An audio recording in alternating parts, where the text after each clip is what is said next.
Good afternoon and welcome to The Backlash. I'm your host, David J. Riley. Thank you so much for joining me today. It is Monday, March 9th, Hangover Squad check-in. Where are we at, guys? We've got a great guest for you today. Really looking forward to the conversation. Please, before we get too far afield, make sure you like this video, subscribe to the channel, follow us on social media. We are on X at Real Backlash. Of course, our website, thebacklash.net. You can get all of our updates there. You can support the show on subscribestar.com/thebacklash, patreon.com/thebacklash. You can find all of our platforms at thebacklash.net/subscribe. Please send in any super chats, questions for me or the guest. You can do that at thebacklash.net/superchat, or you could send it in on our Rumble channel at Backlash Podcast, or like a real super chat over on our YouTube. So thank you so much for liking, for sharing, for sticking with us here at The Backlash. Got to give a brief shout out to our sponsors, odggsupply.com. Whether you're going tactical bug out mode or blanky mode, they've got you covered with time-tested tactical gear. Above Time Coffee Roasters at abovetimecoffee.com. White Positive, small batch, hand-roasted coffee. Antelope Hill Publishing, fighting to keep history alive with pro-white content. Of course, idahotallow.com, soap and skincare products without endocrine disruptors, and atlasbullion.com/backlash if you're looking for gold or silver. Thank you so much for joining us. It's a mouthful. We've got all of the contractual obligations out of the way, and without any further ado, I'd like to introduce our guest, Jose Niño. Jose Niño is a journalist. He writes, actually, let me pull it up. He's a writer based in Charlotte, North Carolina. He's currently the deputy editor of Headline USA. You can get a hold of him on Facebook or Twitter. Subscribe to his Substack, Jose Niño Unfiltered. Jose, thank you so much for joining us today. A pleasure to be here, Dave. How long have you been doing this type of stuff? Investigative, kind of dissident journalism. How did you get involved in that? I would say now for the better part of 6 years or so. Yeah, 6 to 7 years. But I've been in the political game now for 2 decades in some capacity. I've worked on campaigns, congressional, presidential campaigns, and I had a stint as an email marketer / lobbyist for a gun rights organization before. So I know how like the system works, how the sausage is made on the inside. And also I've done plenty of writing as well. Too. I think writing has been a consistent theme of my career, whether it's copywriting to investigative journalism or anything like long form related. Yeah, that's my career in a nutshell. Nice. Yeah, so this is his Twitter account. You can go follow him over there. Jose Niño, the website that he works for, Headline USA. Of course, Ken Silva. We've talked about him on this program a lot. Ken Silva, one of the best journalists for kind of breaking apart Operation Gladio. He did a lot of work on the assassination attempts of Donald Trump during the 2024 campaign. Really love his stuff. And I've been loving your stuff too. I've been seeing you make the rounds. Your Substack has been popping off. That is josealnino.org. And I saw, let's just get into this. There was a article that I saw you just released yesterday, just 22 hours ago.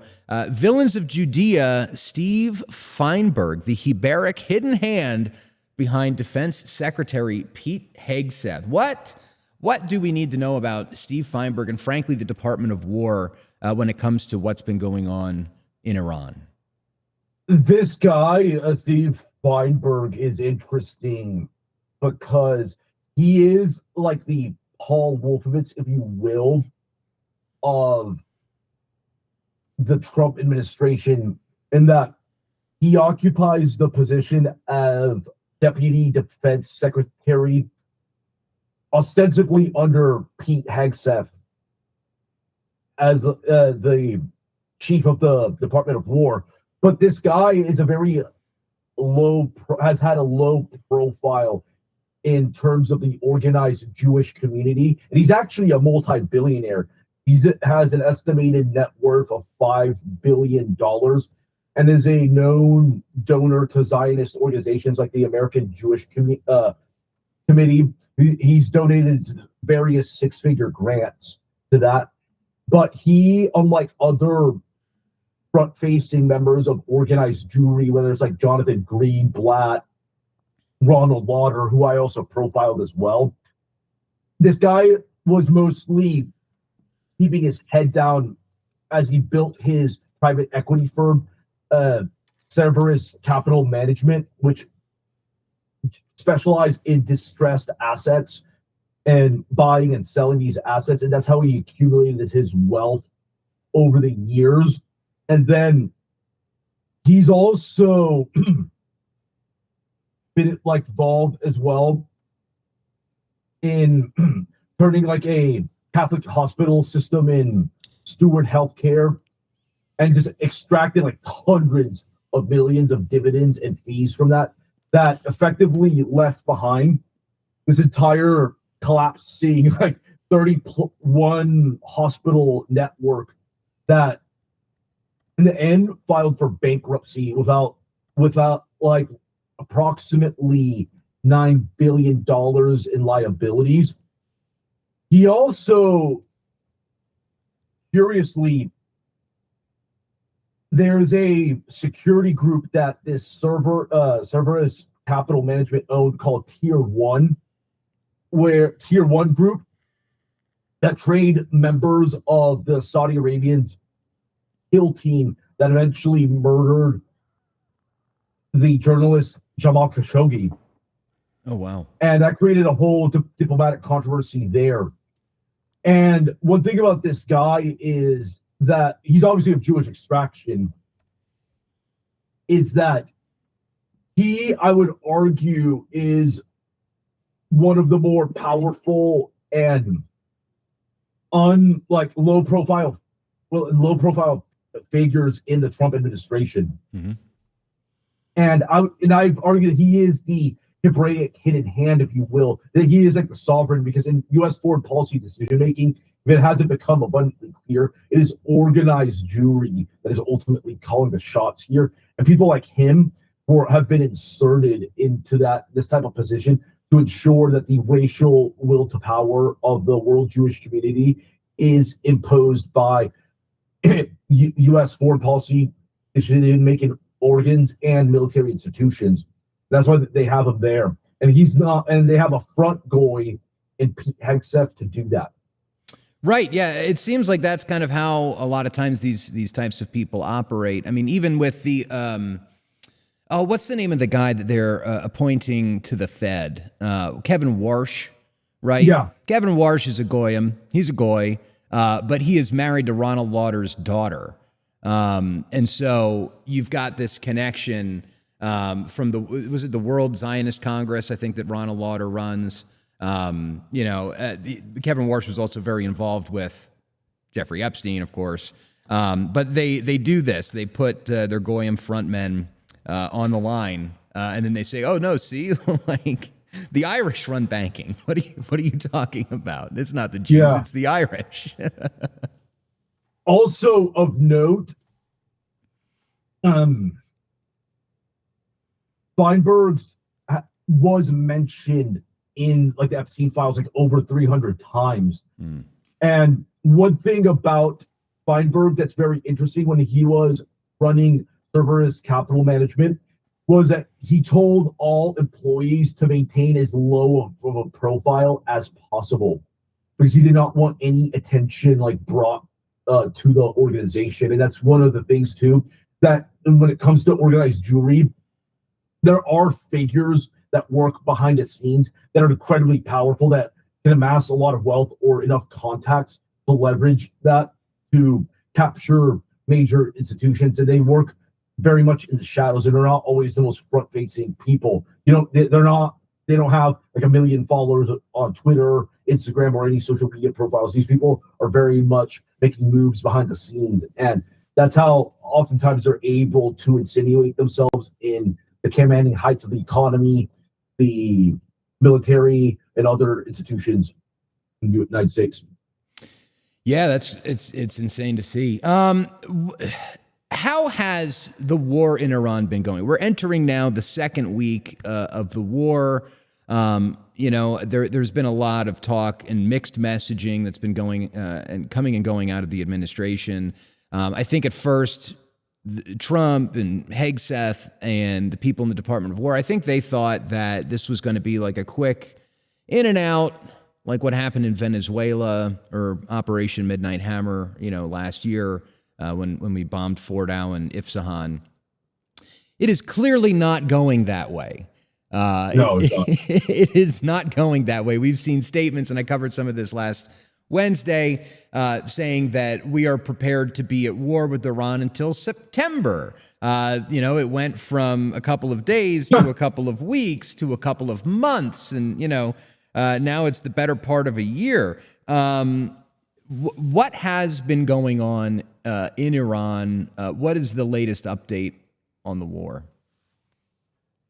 I'm not as up to date on like the day-to-day affairs with the Iran conflict, but it's become abundantly clear with these changing timelines that the U.S. may have made some tactical gains, but they have not achieved any strategic objectives. Like the regime change thing has ostensibly failed. Like there's no sign of a collapse of the Iranian government whatsoever. And they can do these decapitation strikes, but the thing that's very clear that is the Iranian system has a lot of checks and balances and people in there that they can insert to replace it. And it's not as top heavy as people think. This isn't like Syria or Libya, which are relatively modern states that had like a strong man like Gaddafi in the Libyan case or Assad in the Syrian case, that if you use like a long war of attrition through sanctions, and then fund rebels and all that, that you can eventually topple it, those type of states. This is a multi-millennia civilization state in Iran that has a very complex bureaucracy, a pretty competent leadership class that is willing to fight, and they do have clear contingencies for maintaining that structure intact whatsoever. And the U.S. is like air bomb. The current campaign they're doing with just relying on air power, they could definitely degrade Iran militarily. They've already done so in certain respects, but I don't think it can cause a regime change. And ultimately, you have to have boots on the ground, because in these type of this obsession with air power or reductionism, where if you just use air power, you just use decapitation strikes and all these key military assets, you still have to have people on the ground, whether it's fifth column, sleeper agents, or even like an external invading force, whether it's like the US or a coalition of other countries. You still have to have that to ultimately affect that. And that's really not materializing thus far. But I do believe, though, when you read a lot of think tanks, and especially Jew for Jew media, they're now kind of pivoting towards a more regime balkanization strategy of trying to promote separatism in Iran and just create like a failed state scenario. That's like the aim. You see like Foundation for Defense of Democracies, those outlets call for that, but even that is not panning out as planned, because a lot of the groups that they would try to activate, like the Kurds or even certain factions of the Balochi movement in Iran, they haven't really played ball now. So this conflict, it looks like it's turning into just a like bungled mess. And then you've got the energy war to the energy component as well, with the closure of the Straits of Hormuz and the just halting of traffic and destruction of oil infrastructure among the Shavos-Goy Arab states that are aligned with the U.S. and Israel. You will have an unfolding energy crisis, and not to mention the fact that Iran being able to stand on its feet now looks like a viable partner for Russia and China. So they're going to provide intelligence and other forms of military aid to keep it afloat, so they can get the Judeo-American axis bogged down in a conflict. So it's really not looking like there's a clear strategic victory on the horizon anytime soon. I think you're right about that. You know, we've got some news that has been coming out, and it's weird. I feel like I live in Groundhog Day. X has become completely useless, it seems. Oh, I've got a theory on that.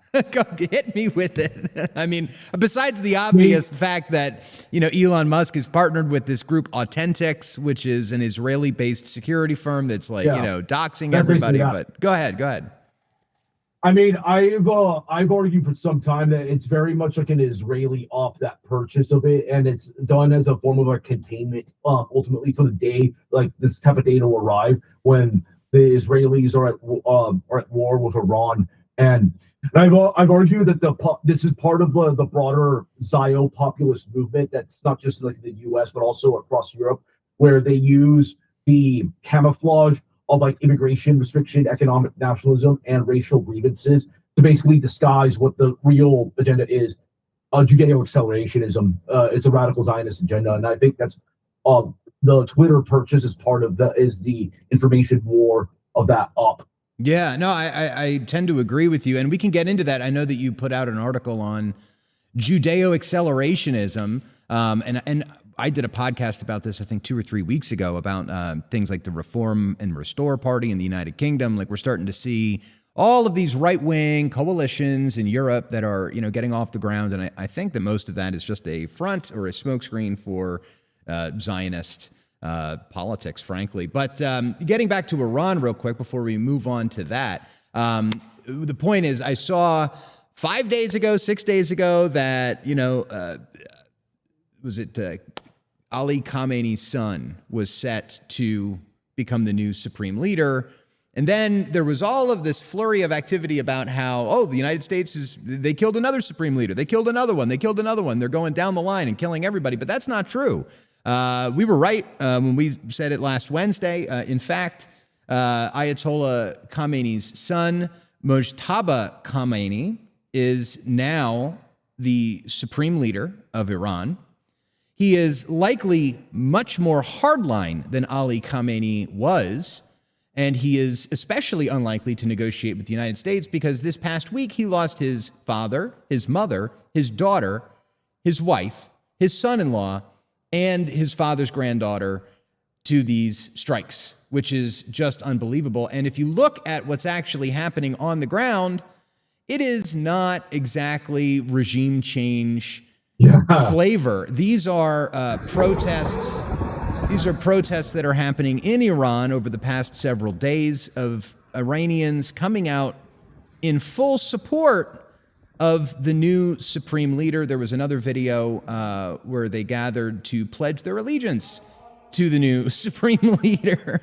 So whatever it is that the United States was attempting to do, insofar as regime change is concerned. They have failed miserably.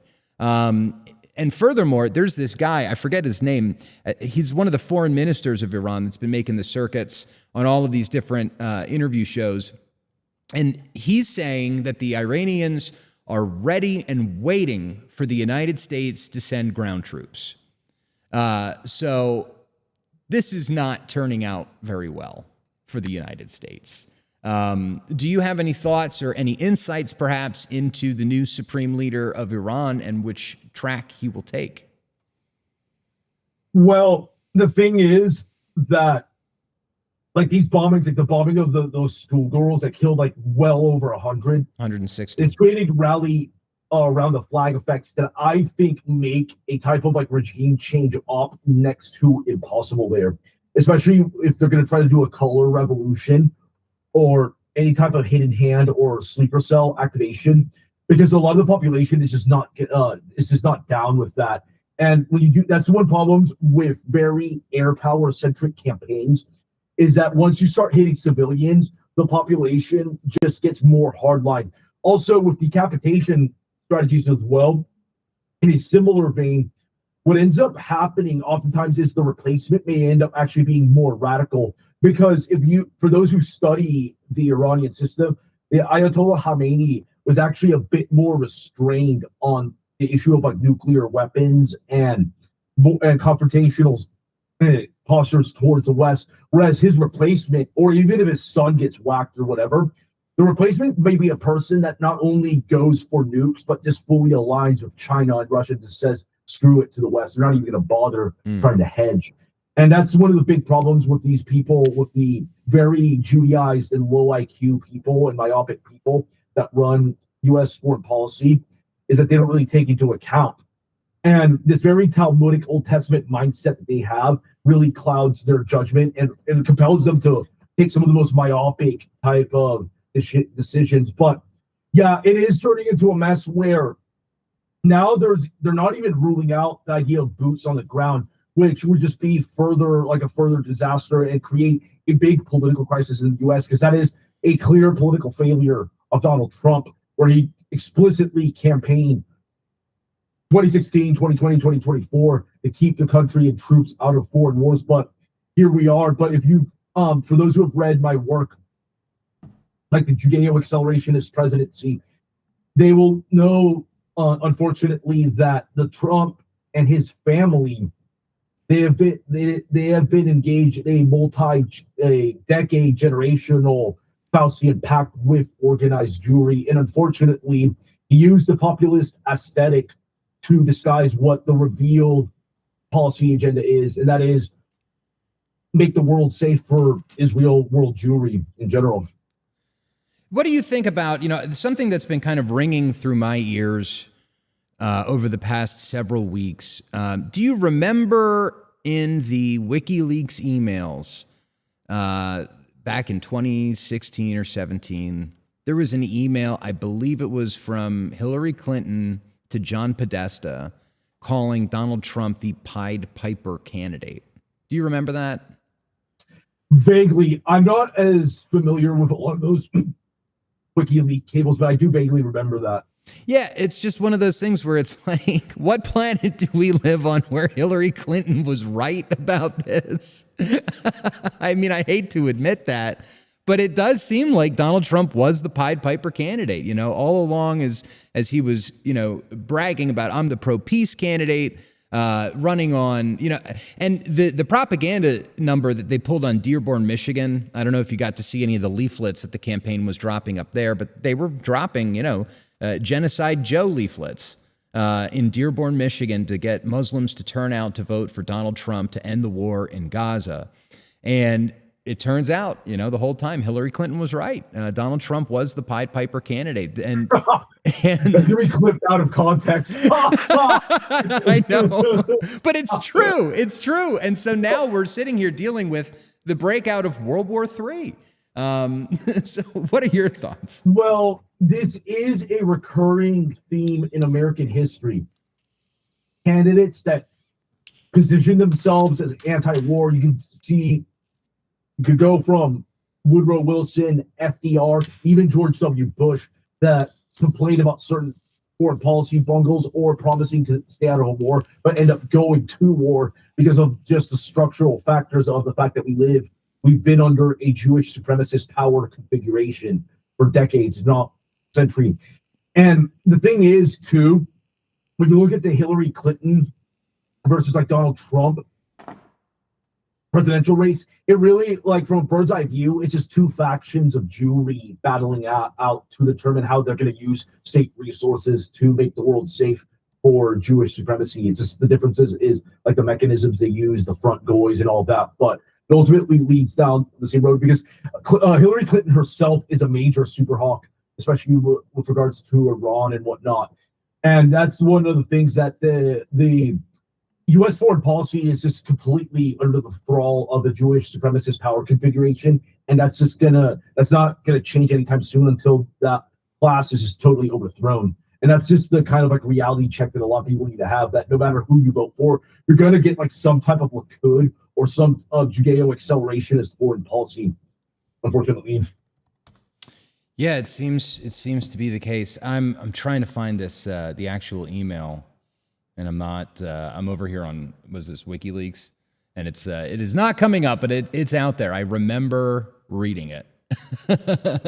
Anyway, yeah. So, how do you think this is going to wind down? There's been several different things that have been floated. Considering that the situation is getting much worse, there have been some pundits that are like, you know what, maybe Donald Trump should just come out and declare victory and move on. And just see if we can extract ourselves from this. Or do you think something like that will happen, or do you think that this administration is just going to go all the way for the Israelis?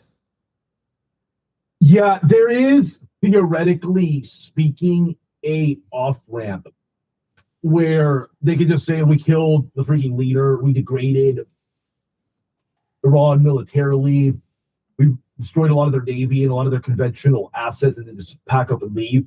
Unfortunately, we live under the Pan Judah, so that's just off the table.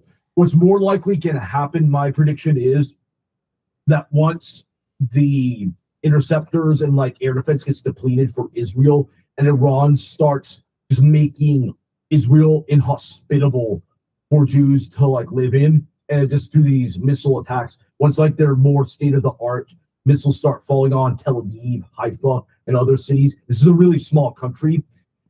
I think you will see the U.S., Israel, or both threaten probably the use of nukes to like end that conflict, because Israel has very little strategic depth.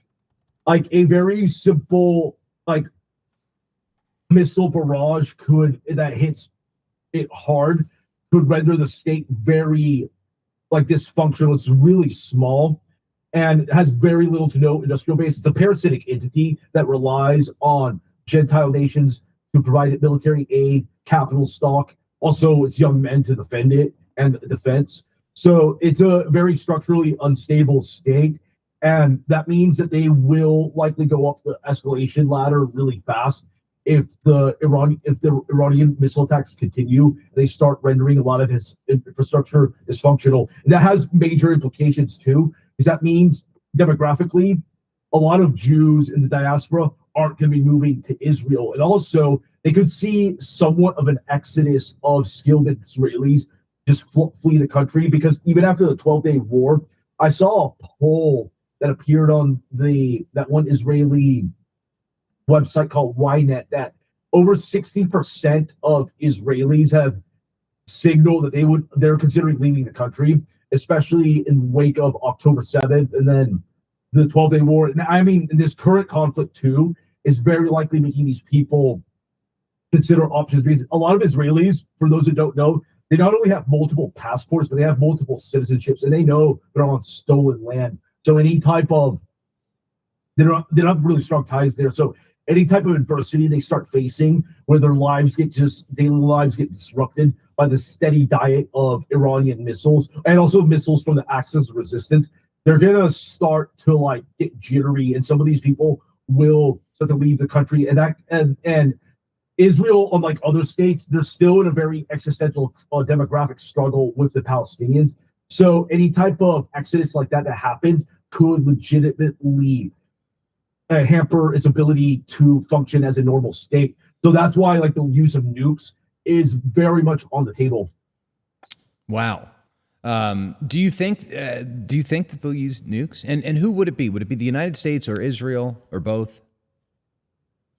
I don't think they'll use it at the end. They'll use a threat of that. And the thing is, it probably honestly would probably be Israel. They would be like the ones that break the nuclear taboo, because they'll just say like, oh, US did that against Japan. Why can't we do that? And because we were like existentially threatened. And the thing is too, Iran is big. I mean, they could kill like 300,000 people, but it's still like a country of 90 million. They still have, despite what the media says, a pretty sizable amount of missile stockpile. So they'll respond. They probably have like a dead man switch for that to just completely unload on it. And that's one of the problems too, is that Israel's lack of strategic depth does render its nuclear deterrent not as effective as other countries, like say the US, where it can just disperse a lot of its industrial bases to other parts of the country and all of that. But I think that there will probably, what will end the conflict will be some type of threat from the US, Israel, or both. Because this is like the same Judaic entity ultimately on foreign policy affairs that says like, well, if you guys continue, we will consider a nuclear option here.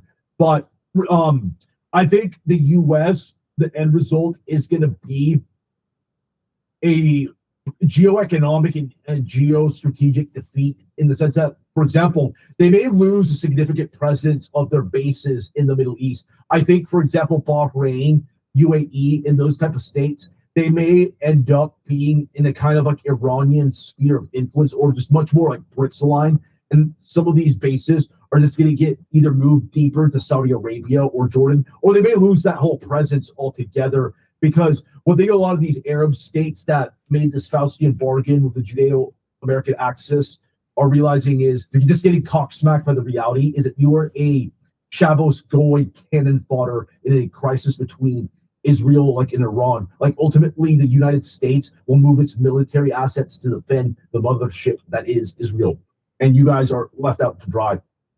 Yeah, no, I think you're right about that. Now there was something else that I had seen come across my timeline. I was looking for it a little while ago, and I can't see it, but there are a lot of rumors swirling among the OS-int types that before the Supreme Leader Ali Khamenei was murdered and assassinated, that his son, the now current Supreme Leader of Iran, was actually attempting to get his father to reverse the fatwa, the prohibition on nuclear weapons. So for those who are following this but are unaware for some reason, the Iranians believe that it is immoral to possess and use nuclear weapons. There was a document that was put out decades ago by the Supreme Leader banning the creation of a nuclear bomb, banning anybody from even trying to get one. And it appears as though the new Supreme Leader was actually involved in efforts to lobby his father to reverse that decision. What do you think is the likelihood? Do you think that North Korea or Russia or China would perhaps provide Iran with a nuke? Yeah, it's an interesting question, because North Korea, as you mentioned there, has kind of shown that the only way to maintain sovereignty, especially when you have a rogue actor like the Judeo-American axis, is to have a nuke. It's like you're a geopolitical plaything if you don't have nukes. But what I think is going to happen is 100%, you can take it to the bank, Iran is just going to go all out with the Shanghai Cooperation Organization with Russia and China. It's going to be more or less in that economic and to a lesser extent the security umbrella. You could see them put them under that umbrella if they don't get nukes per se, like an independent nuclear program. But I do believe that the reformist wing in Iran that has been a moderating factor in Iranian politics, they've been discredited. So you're not going to see any more overtures to the West by Iran. They very likely will pursue a nuclear program, or at least get into some more formalized military alliance structure with the Eurasian behemoths like China and Russia. Yeah, that seems to make sense. And it's also one of those things that I just, as I'm seeing all of these people blah blahing forever on podcasts and on X and on Fox News. I don't actually watch Fox News, by the way, but I see clips, and it's people just constantly bitching about Iran can't have a nuclear weapon. It would be awful if the Iranians got a nuclear weapon. It'd be crazy if they, these people are unhinged lunatics. Blah blah blah. And it's like, meanwhile, I feel like most Americans are still asleep at the wheel on how Israel got their nuclear weapons. There was something called the Apollo Affair, which took place back in the 1960s and 70s, where a guy by the name of Zalman Shapiro, who was over at the Nuclear Materials Equipment Corporation, or NUMEC, because they lost 206 pounds of highly enriched uranium.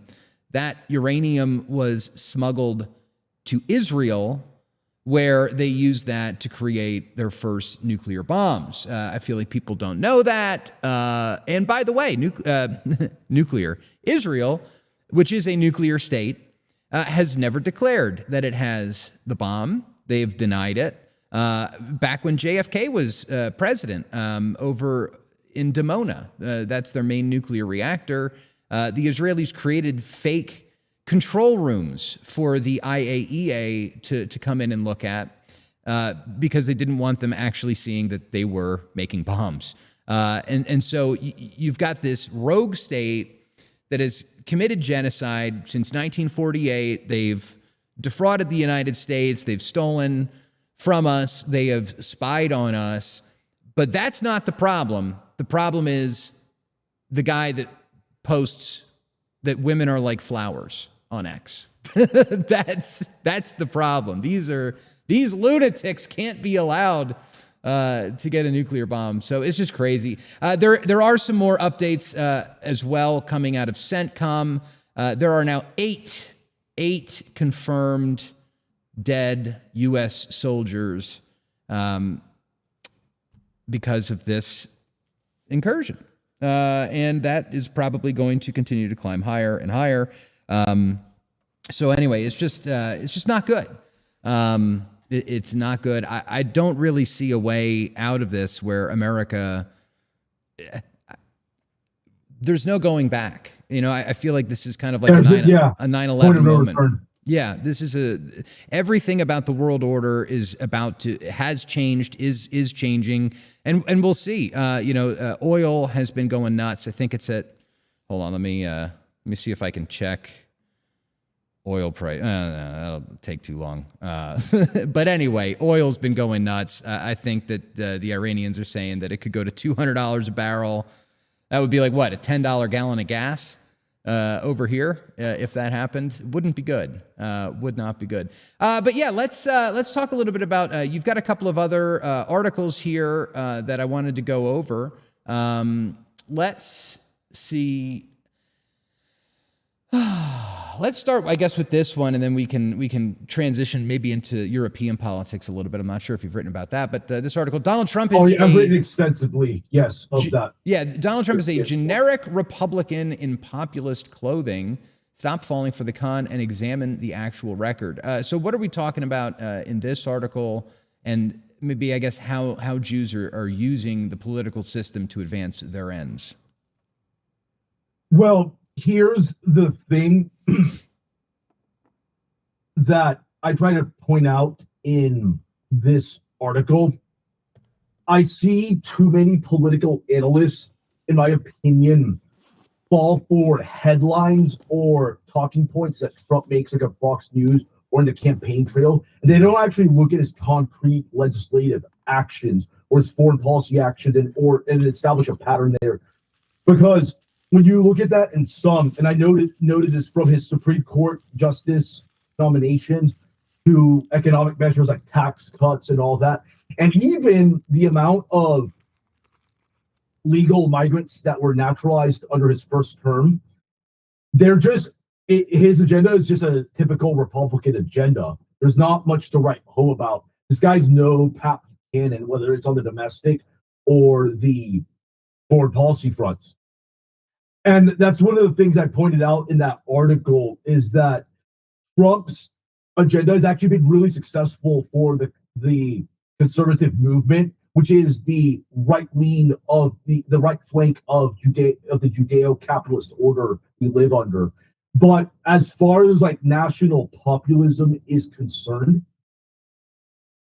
the guy has been a strategic failure. Like, he has not accomplished anything of substance. Like I've argued this before, and it may sound blackpilling, but the last best chance the U.S. had for having genuine immigration restriction and foreign policy non-interventionism was in the 90s with Pat Buchanan, but the GOP establishment made sure that he did not get elected. And since then, the immigration battles, foreign policy battles, they've just been constantly been big defeats for middle America.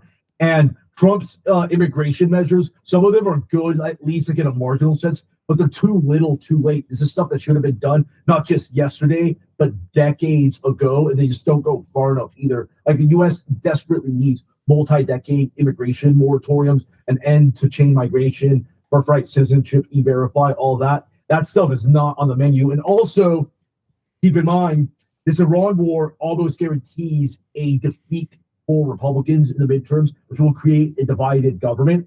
And you can kiss any form of long-term immigration restriction reforms ever being passed.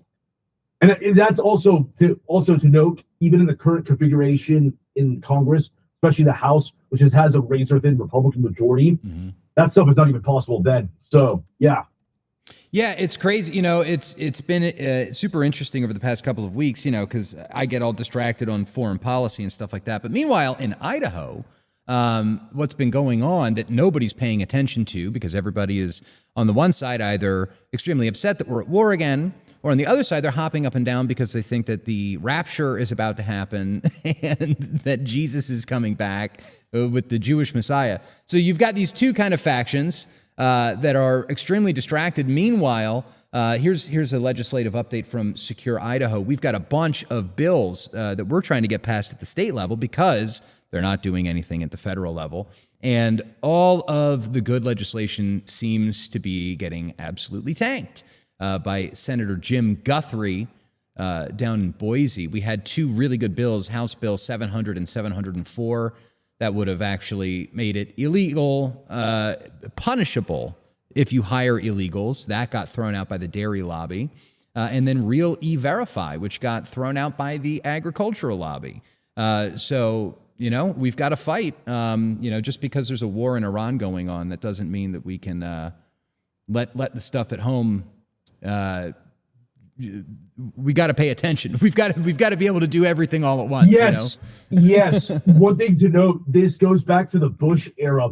Some of the largest border crossing surges and almost a near successful amnesty passage happened in the middle of the war on terror, because they use these conflicts as a way to take otherwise like dissident energy or racial grievance energy and channel it into these very much just Jewish foreign policy plots. And that's the bait and switch. That's the feature, not the bug of the system. And that's one of the problems with the Republican Party, is that it's a de-radicalization mechanism that channels dissident energy and diverts it into kosher causes, ultimately.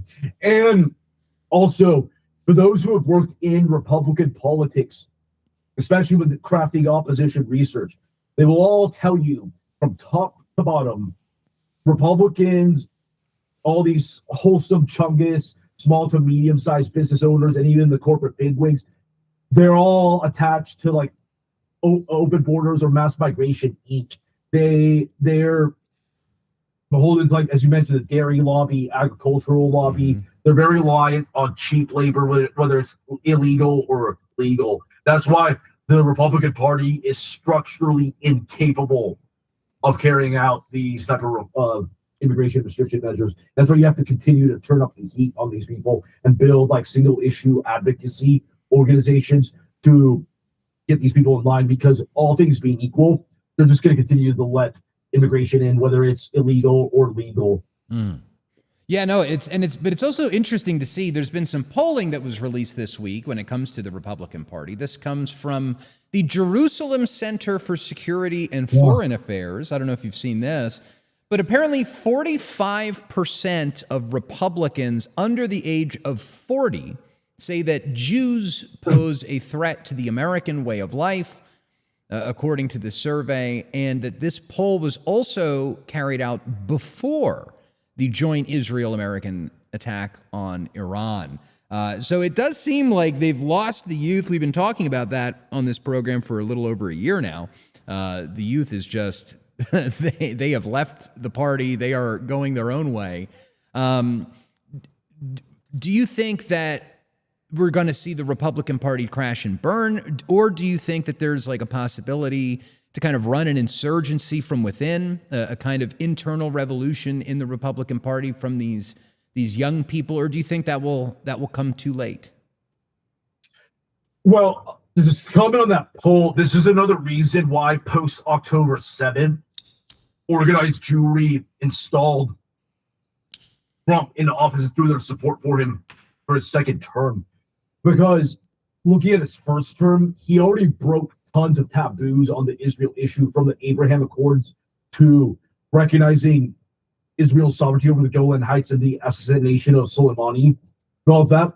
And he delivered the goods, and that from that point forward, the Jewish lobby saw they were under an existential threat, especially after the rise of anti-Zionism and anti-Semitism in the wake of the October 7th attacks. And that's one of the reasons I think Trump right now, they are really pushing him to go to war to continue this conflict in Iran, because this is their last best chance, due to the fact that there is a transpartisan consensus emerging against Zionism and Jewish influence in foreign policy and other aspects of American politics.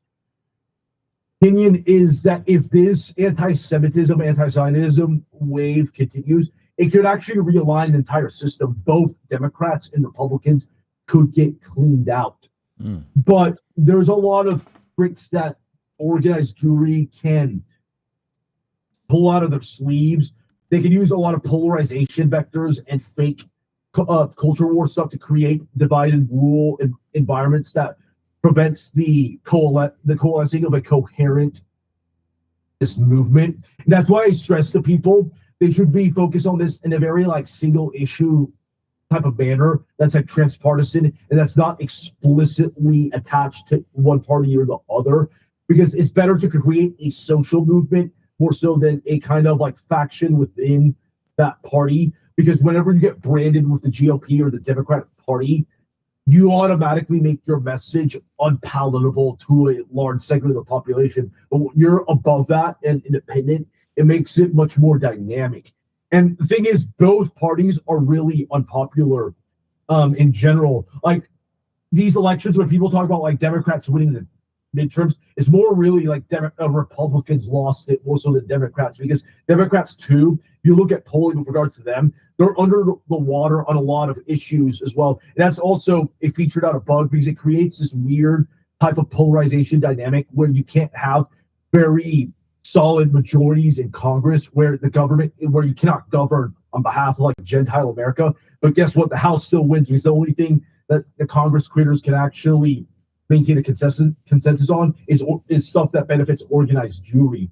So the thing is, both parties are really unpopular, and I suggest that people try to stick to more like single issue anti-Zionism or similar causes and avoid the polarization vortex that is the two-party system. Yeah, you know, I think that I think there's a lot of truth to that. I just was showing on the screen the image from APAC Tracker that shows. I'll pull it up again, but it shows the vast majority of Congress is just like pro APAC. It is the APAC party. Oh, insane! Yeah.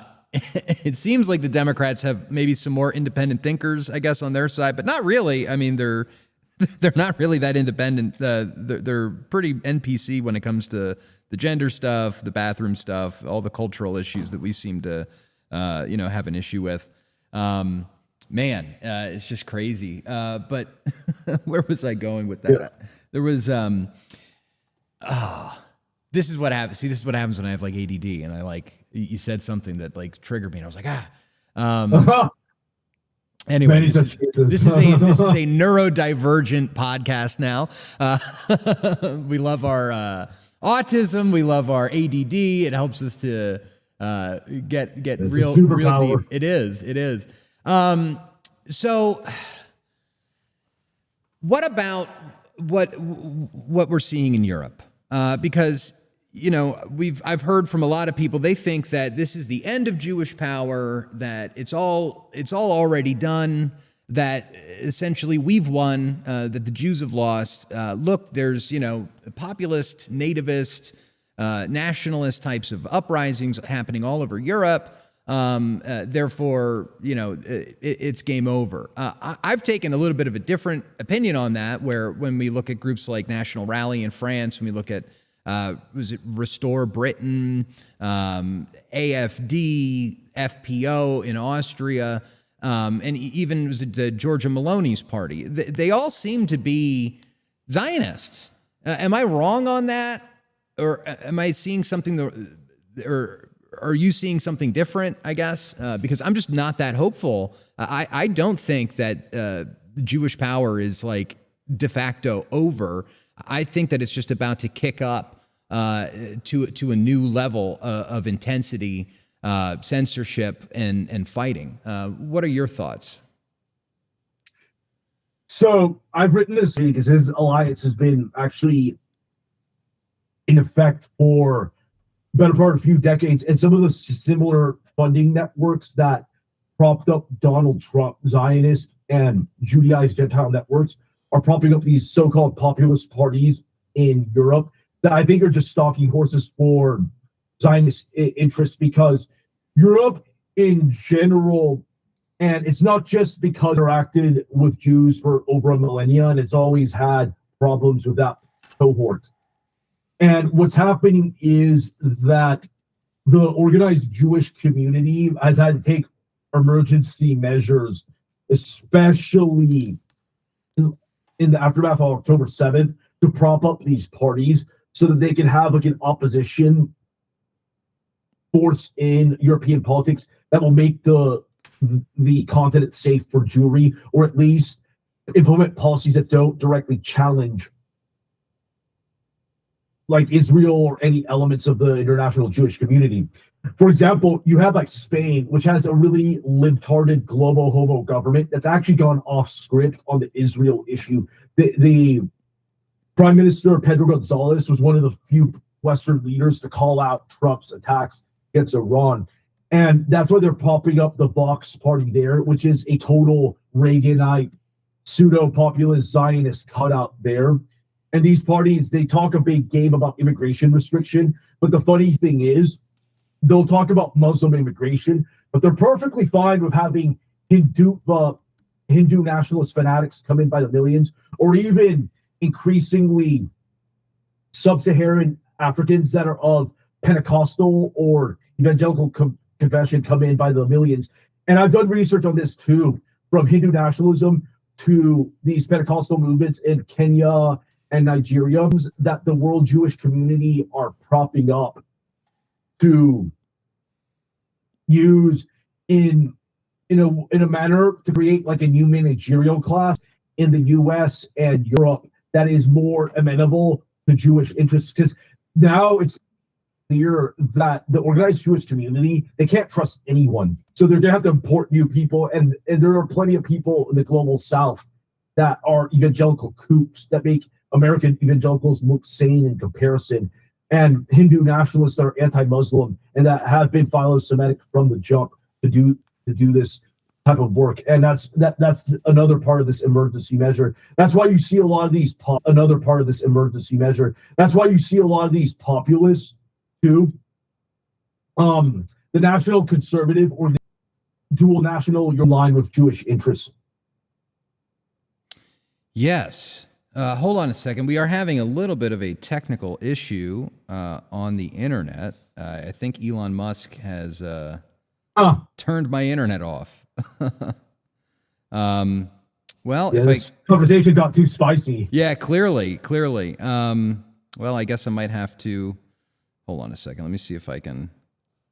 It's just not even. It's not even letting me into the app. Here we go. Hold on.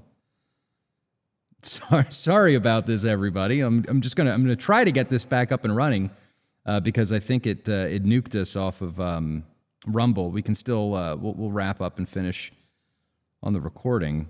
Well, anyway, I guess my hands are kind of tied on this. I literally cannot. It's not letting me in. Okay.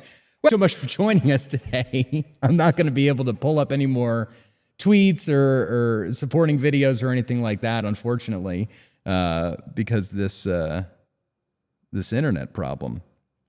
Geez, but tell everybody, please, where can they find your work? Where can they subscribe to you? You're over on X, Jose Al Niño, and over on Substack, josealnino.org. It's not letting me get to the main page, but if you have anything else you'd like to add? Oh, good. Yeah, you can follow if you want to become a paid subscriber to my Substack so you can gain access to my members-only live streams where I take Q&As from all my readers, my paid subscribers. You just join that at josealnino.org and just become a paid subscriber there. And then you can follow me on Twitter at Jose Al Niño. And then I write I'm obviously the deputy editor at Headline USA. You can find it there. I do contribute to other websites like the Occidental Observer and the Libertarian Institute. So if you want to follow some of my work on Jewish influence or just geopolitics, you go to either Libertarian Institute's more geopolitics, while Occidental Observer, I look at some of like the inner workings of like the Jewish community and the moves they make right now. So yeah, follow me there. Awesome. Well, thank you so much for joining us today. It was really a pleasure talking to you. We look forward to having you back, and we'll keep the discussion going. So thank you so much for joining us today. All right. Thank you so much. I had a great time, man. Awesome. Take care. Cheers. Sweet. Awesome. Well, it's unfortunate, man, that this the internet problem happened, but whatever. We move on. I think he's got some really, really good stuff. We've got to be careful, especially here in the West, that we're not going to get hoodwinked into supporting some of these Zionist parties and cutouts that are getting propped up all across the West. I really wanted to get into more stuff with Spain, but well, next time we have him on, that'll be good. Before we go, let me just check. I don't think we really got any super chats this go around, which is fine. I will cut you all a break. But we've got some really interesting stuff that's coming up. I'm thinking about doing a couple of documentaries. So we'll get you some more info on that as we get it. But need to tell you about our sponsors because they make this program possible. odggsupply.com for all of your tactical and military surplus needs. They've got all kinds of stuff from thermal night vision to body armor, accessories for your weapons. Am I allowed to say that on YouTube? Hopefully. But odggsupply.com, whether it's blanky mode or tactical mode, they've got you covered. You can use promo code Backlash14 and you will get 14% off select items. And if you use, I think, promo code Backlash25, you might even get free shipping too. So definitely check out their stuff. We've got a lot of good content coming up, by the way, with Alex and some of the guys at ODGG Supply. So please visit them at odggsupply.com. Get kitted out and make sure you follow them on X, on Instagram, on Rumble. Also got to give shout outs to Above Time Coffee Roasters. They are pro-white, small batch, hand roasted, non-kosher coffee from Pennsylvania, and it is delicious. Their golden blonde roast, the light organic New England roast, absolutely stellar. You don't need sugar or creamer in it, but hey, if you want to do like a homemade latte, they taste great. So please visit abovetimecoffee.com. You can use promo code Backlash10 and get 10% off to New York. New York, I'm leaving a little bit later today. We'll be flying in and hanging out in Manhattan, a little bit of Long Island. So if you're out that way and you're watching this podcast, please get in touch with me. I've got open DMs on X. You can DM The Backlash. You can send an email at info@thebacklash.net. If you are in New York, I'd love to grab a beer with you. Go out, maybe have a smoke or something. I don't know. But get in touch with me. It'll be a good time. I'm trying to get together with Benny and Basil too. So we'll see how that goes. But speaking of this Wednesday, then because I'm not going to be here to do the show live, we did a interview with the one and only American Reform. And so that will be broadcast on Wednesday. We covered three main topics.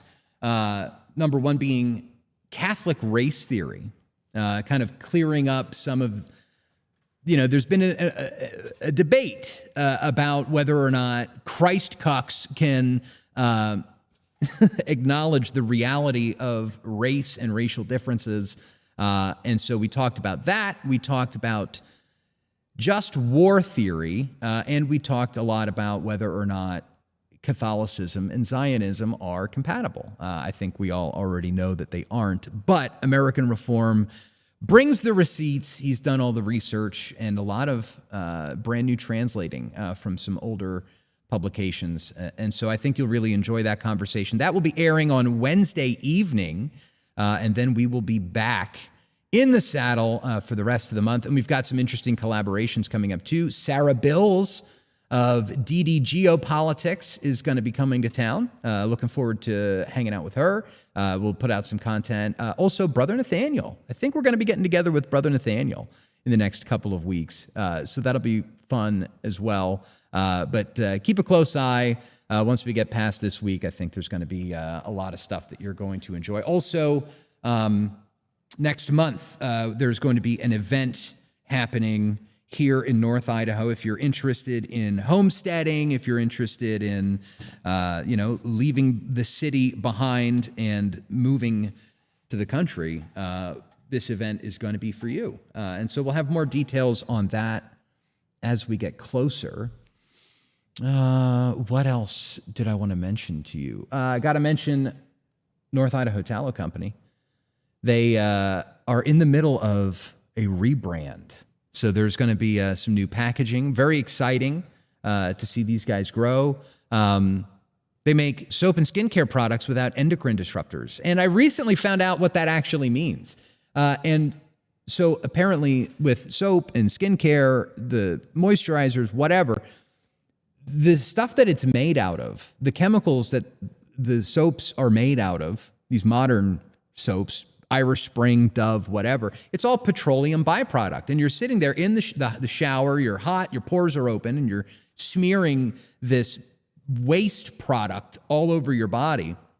Well, what's happening is it's lowering people's testosterone. In women, it's disrupting their reproductive system. That's what an endocrine disruptor does. And so if you're concerned about the fertility crisis that is affecting the West, white people, then you probably want to stop using soap and skincare products that are contributing to that problem. And you can do that with idahotallow.com. All orders over $100 ship for free, and there will be a flash sale over the next couple of days, I think, from these guys. So we will let you know when we know more about that, but please visit idahotallow.com and also atlasbullion.com/backlash.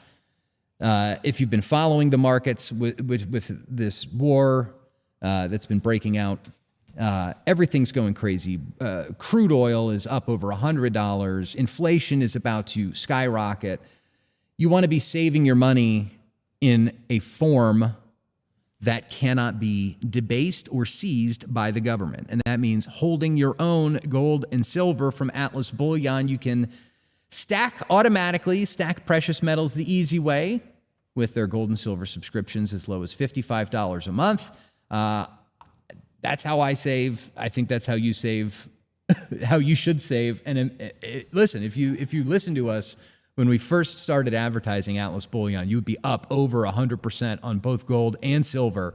So I'm just saying, there's a lot of craziness going on with this war, but there's also a lot of opportunity. And congratulations to everybody that, maybe bought some oil stocks. I lost a shit ton of money. This past go around, I remember last year when we did Operation Midnight Hammer, I bought a bunch of oil stocks thinking that they were going to close the Straits of Hormuz, and they didn't. The cost of oil went down, and I got wrecked in my position. So hopefully you're doing better gambling on the markets than I am. But anyway, what else? Was there anything else that's going on? Not really. Gonna be a big week. Gonna have some big updates for you. And yeah, I really would like to.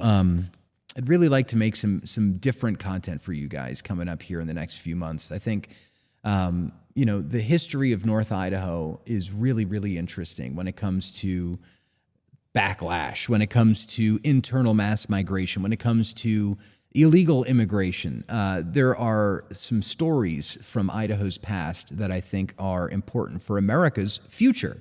And so I'd like to help present some of that stuff to you. Also, it'd be, I think, very good to do something about what had gone on up here in the 1970s and 80s when it comes to things like the Aryan nations. People are still very skittish and upset about that period of time. It's like a black cloud that hangs over the region, and people are constantly like, oh, this is just like the days of the Aryan nations. And it's like, well, what were those days like? I think it's worth exploring, and I think that I don't think that anybody's really put out any kind of documentary or video going through the newspapers, going through the headlines, and showing you what it was actually like and what was motivating some of those people. So I think it would be interesting, and we'll have some updates for you on all of that. What else, man? What else? Well, thank you for sticking through the internet difficulties. Elon Musk, I'm gonna have to call him down to the office. We're gonna have to have a little talk about this internet bullshit. This is crazy. Thank you again for watching. Make sure that you like this video, share the stream with your friends, your family. Make sure you're signed up for our email list on our website, thebacklash.net. You can also find all of our platforms, thebacklash.net/subscribe. Make sure that you are on all of those there, and we will be back. Like I said, Wednesday, we'll have a great show for you with American Reform, and then some dynamite content for the rest of the month. So thank you for watching and tuning in. God bless you. Have a good week. Bye-bye.